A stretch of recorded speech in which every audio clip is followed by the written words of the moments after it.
So, all right, first off, cheers. Cheers. Good afternoon, actually.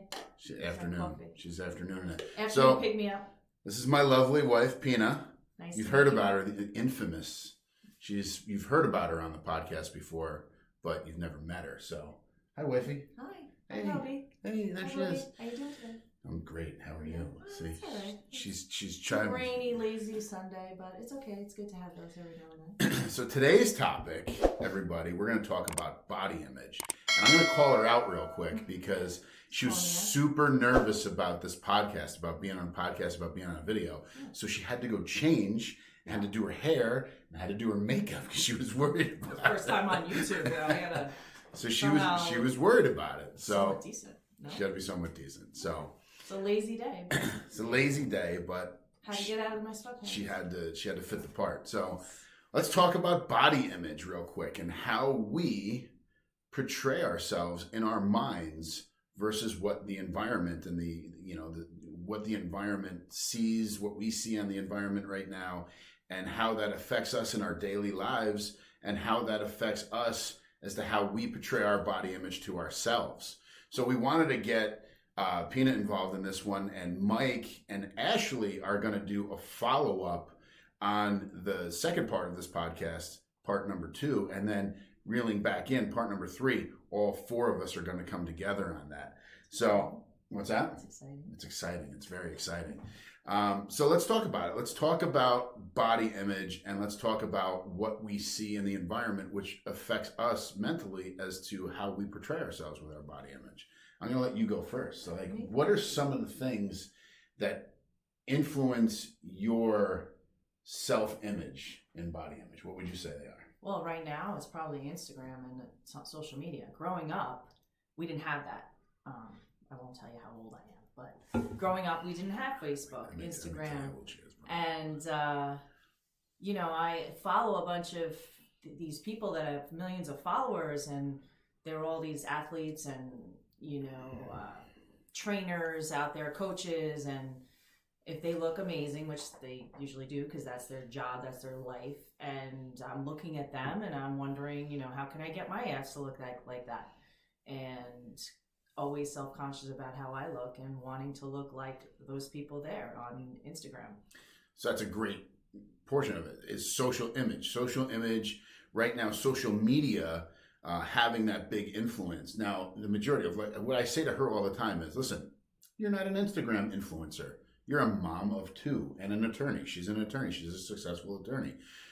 She's a great mom, and she's a wife. We have our life built around what we do. We're not on social media all the time as an influencer who just gets paid to look pretty on social media. Now, again, a lot of these people that you see on social media are these influencers on social media. Again, that's all they do. They're in the gym all day long. But also, you've got Photoshop, you've got filters. They're filters. They're doing all these things to make themselves look phenomenal on social media. You see a 30-second clip, or you see an image on there that's got all these filters, or they're doing these specific poses, and then when they get done, they're going and they look very much like a regular person. But when they're posing on social media, they're posing for a reason. I mean, we can certainly sit you up in a bikini and have you sitting there on a specific pose, that back arch pose, doing that, and throw some filters on there, and you'd look very much like these influencers. But that's not real life. And that's not how we should be portraying ourselves in real life. Mm-hmm. So we shouldn't really have social media have that big of an influence on her. And you heard what she said, back when we were growing up, we didn't have social media. For me, it was like Teen Beat magazines, right? When we were growing up, and all actresses, they're doing it for a reason. They've got influenced by that. And they've got lights. They've got all these things set up. They've got, again, software to clean up the picture and make the picture look phenomenal afterwards. And then we'll print it and we'll put it in a magazine. What you see and how you portray yourself shouldn't be that. It's also individual, I think, in a sense that it's how you grew up or how you, in the first place, see yourself and how confident you are in yourself. I'm sure there are people that look at those, 30-second stories on Instagram of these great looking people with amazing abs and legs and gorgeous bodies, and they may not right away to themselves think, wow, I wish I looked like that. You know, it just depends on how comfortable people feel in their skin. And I was always someone, you know, that had issues with how I looked. And growing up, you know, I had eating disorders growing up because of my body image, and always striving to reach that perfectionism. So, you know, the way I look at it might be very different from someone who's comfortable in their skin and their body. You can have somebody, you know, be very overweight but comfortable in their skin, being just comfortable who they are. Again, that's also self-criticism. I mean, we're very critical of the way we look at ourselves. We like to live this healthy lifestyle. We like to, you know, portray ourselves as, you know, the fit couple. People, you know, we're always like the power couple, the fitness couple, but that's who we are. It doesn't necessarily mean that's who everybody else has to be. You know, you take a look at, you know, actresses, that movie, we were watching some silly movie last night where there were, you know, two heavy set actresses, and if they're comfortable in who they are, they're comfortable in their skin, that's great as well. That doesn't necessarily mean that they have the same type of influences on them that, you know, you see and then other people see, which causes you to have, or I guess it depends how critical you are of yourself. That's it. That critical thinking of yourself. You could be comfortable in your own skin, and you could be a little heavy set, and you could be, that's perfectly okay. But again, somebody like you're very critical about your body. You're very critical about the way you conduct yourselves and walk around, and that social media image of that. But you also do it with people at the gym too. I mean, prior to building our gym here. Yeah, I check out other girls, and if they look great, I'll come up to you like, she looks great, you know, how do I get my abs like that? And then I gotta be the guy like, which girl are you talking about? I didn't even notice any girl around this gym. Yeah, no, and well, that's also an appreciation for the fact that, well, that person must work hard. Right, you know, and again, I'm giving them credit. But again, that person may not have the same type of environment that you have. Again, you're a career-orientated person, you're a mother of two, you're in your 40s. That could be a person that you've seen in the gym that's in their 20s, no children, you know, just coming out of college. It all depends on their environment as well as your environment. The things that are in your environment obviously have a big effect on how you look and how you perceive yourself. Mm-hmm. So we also talk about, we just talked about this with another client the other day, is overworking. You know, you have this image of yourself, and you get into this image of yourself of I want to be this. So how do I get to this? And this one client in particular was overtraining and overworking. And I was a victim of this as well. I don't know if you were so much of a victim of overeating, a little bit of it, but I was overtraining so much, and I wasn't seeing the results that I really wanted to get because I was overtraining, and I was so miserable in how I looked. I got to do more. I got to do more. I got to do more. I got to do more. And ultimately, it took a lot of people to tell me, you know, you got to do less. You got to do less to get there because you're overworking your body to get there. And ultimately, after doing less, I got the goals, and I started succeeding into how I wanted to look. But again, I always have this very critical aspect of the way I look. Every morning, I get up and I look at myself in the mirror, and if I still have my six pack, I'm okay. I'm happy. But if I ate, you know, poorly over a couple days and I get a little bloated and those six packs not there in the morning, I get a little depressed, and it has a big effect on my day-to-day lifestyle, depending on mentally how I see my image, and that self-awareness of myself does have a big impact of it. So, you know, overtraining is a big thing, and we got to peel that mirror back a little bit as well. So we ultimately have a goal as to where we want to get to, and the social media and everything around in our environment and how we portray and look at other people has a big influence on us. And we just want to make sure that, number one, you have a support system around you. We are a great support system with each other. We open up and we talk to a lot of, but you get a lot of couples that don't do that. And you have a lot of people that aren't involved in a couple, in a relationship, that they don't have that support system. So that's where, you know, finding a coach comes into play as well. But you have to have a good support system. She's got friends that she talks to beyond me, believe it or not. She does have people that she can talk to. But how would you give a little influence on that, give a little input on that with your social media, not just social media, but your social surroundings? With your friends. Yeah, with your friends. Well, a lot of my friends feel that, you know, fitness and general nutrition is very important as well. So I guess we attract the people that we also want to be or how we are in our lives. So, you know, like for example, a couple of my friends are very into just being fit in general, and like we bounce a lot of stuff off of each other all the time about, you know, best ways to do things, and, you know, educating each other on proper ways to do things. And but then you get, you know, you have friends that you would like to influence to be better and healthier, but then, you know, you have to also walk on eggshells, because it's a delicate you know, it's a delicate situation, because, you know, they can tell you, well, that's easy for you to say, you know, because, you know, and I always like watching Drew Manny. He's the Fit to Fat to Fit guy, and he actually did a journey where he got very, very heavy to sympathize and be able to understand what it was like to feel that way for his clients, because he's also a fitness coach, also a big influencer on, you know, social media, and very well followed. And he did that because he was like, well, I'm teaching you how to eat, I'm teaching you how to train, but you don't listen to me. You know what? You know, it's just easy to say, but it's hard to do. Yeah, of course, you know? It's hard to do. That first step is, honestly, the first step is reaching out to somebody for help. I mean, that's a big portion of it. But it's not only reaching out to somebody for help to try to get things right in your system. It's actually implementing the first changes. So if you have a coach that's saying, okay, we need to start implementing A, B, and C, and then yeah, I'm going to do A, B, and C, and then you just turn around and you don't do any of it, right. And then you go back and you blame the coach. That's a big thing. We have to be ready for that change. You could say I'm ready to go, and you can reach out to a coach, and yeah, I'm definitely going to do it. I'm definitely going to do it. And then when the coach starts saying, okay, let's start implementing A, B, and C, and you just turn around and say yes. That's what we talked about, the yes train before, and then you just don't implement those changes. Right. You know, you can't go back and blame the coach, but that's And then, you know, you have those friends that don't understand how your lifestyle is. So they criticize in a sense, like, well, why do you work out so much? Or why do you do this? Why do you restrict your diet so much?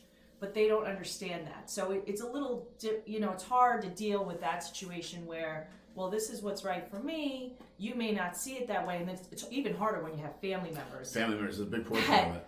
You know, family just members don't always get saying, it. why are you doing that? Or why do you make so much time for that? Well, it's important to make time for your health, of course. You know, like health is not, there's no price. Yeah, what we do and the way we live our lives is completely going to be different for other people. You may find people that have the same type of interests and may not want to go as detailed as we do with things. And then you may have other people that just don't care at all. I mean, I have a lot of friends that every single night they're going to eat fast food, they're drinking every single night. However, they also, you know, go and do jujitsu, or they're at the gym, or whatever it is that they're doing. You know, they work out every single day, and I fell victim to that too. Is, you know, just because I'm working out, I can eat whatever I want, I can drink whatever I want, I can do whatever I want, but I wasn't ultimately in a healthy state because of that.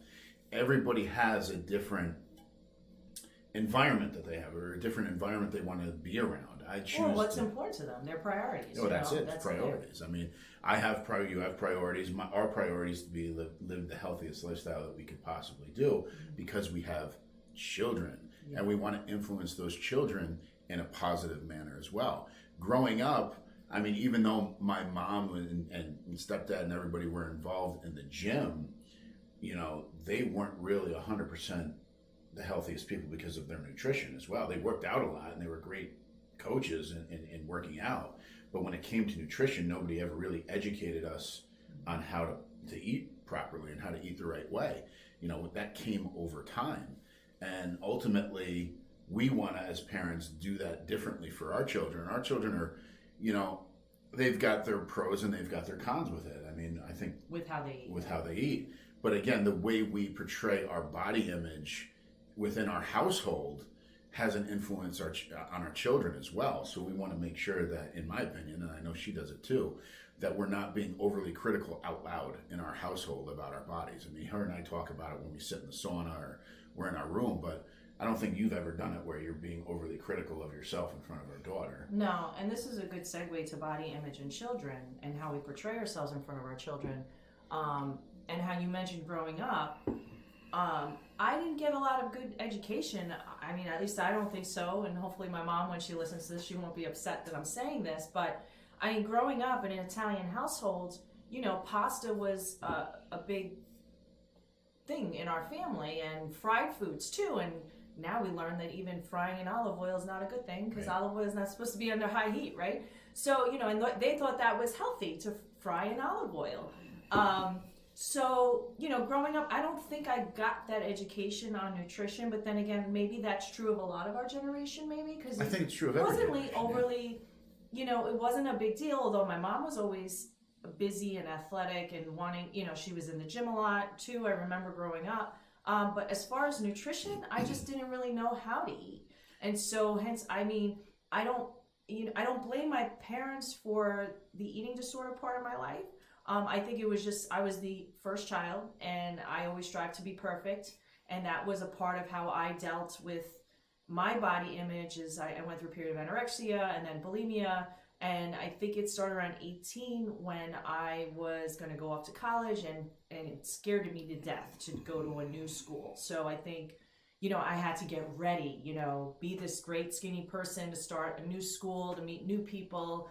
And so I fell down that really horrible path. But, you know, I bounced back and learned a lot from it. And it actually, I guess it goes to how, you know, my experience level for today on how to, you know, teach others and maybe how to be around my children. I think it has helped me in a lot of ways be the person I am today anyway. Of course, yeah. And so when my children are around, you know, we just try to really just teach them what's healthy foods, what's good for your body, what's good for the inside of your body. You know, my daughter says she's skinny, and she knows she's skinny, but she also doesn't do too well with eating. And we try to tell her, well, it may catch up to you one day. Yeah. So, you know, it's just important that you feed your body with healthy foods, because we talk to them about that gut microbiome too, and the essentials, the macros, nutrition in general. And I really try hard not to say anything about about my body in a negative way, because I don't want my daughter to end up like I did with, you know, worrying about her self-image. And then, and I don't think that's, I mean, they're going to have the social media, and they're going to have TikTok. They're already on TikTok. They're already, you know, looking at this stuff, and hopefully it doesn't kind of flip the switch in their brains that they need to look like these people that they see on social media and then turn into bad habits.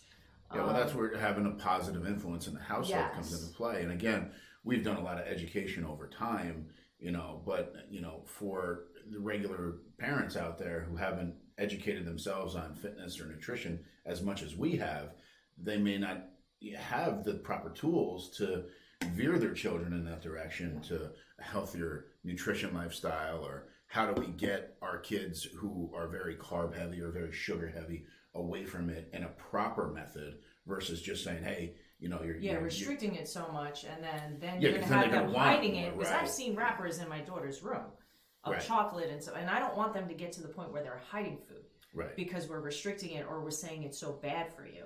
Right. So there's a proper method of doing that, and it's just openly communicating with your children about the proper education of it, and not shaming them away from not wanting to do it.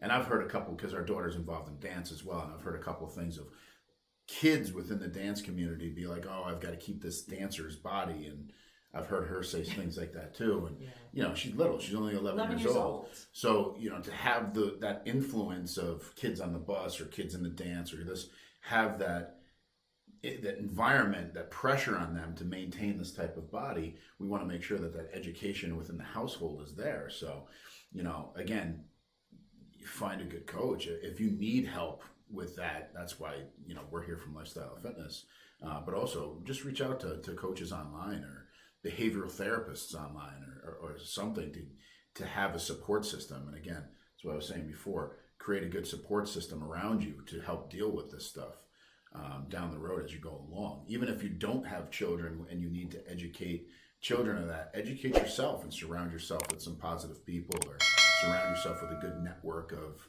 like doctors or coaches or people that like we've done.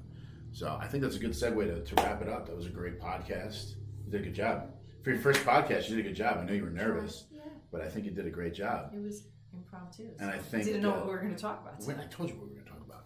So anyway, part one done. Part two is going to be Mike and Ashley coming up. And again, click on the resources down below. We've got the current courses out there. We got the Booty Builder course, the 8-week to shred course, but of course the 28-day nutrition challenge as well. And I think it's a proper way to reset that, what Pina was talking about, that gut biome, to really put yourself on the right track if you're interested in starting that nutrition course and getting your foot on the right path for nutrition. The 28-day challenge is a great way to start it. But anyway, you got our social media links down below. Thanks for listening. Got anything else you want to add? No, she's done. Good. Podcast 1 down. Thanks, everybody. We'll catch you next week. Everybody have a good one. Stay healthy. Stay healthy. Stay happy.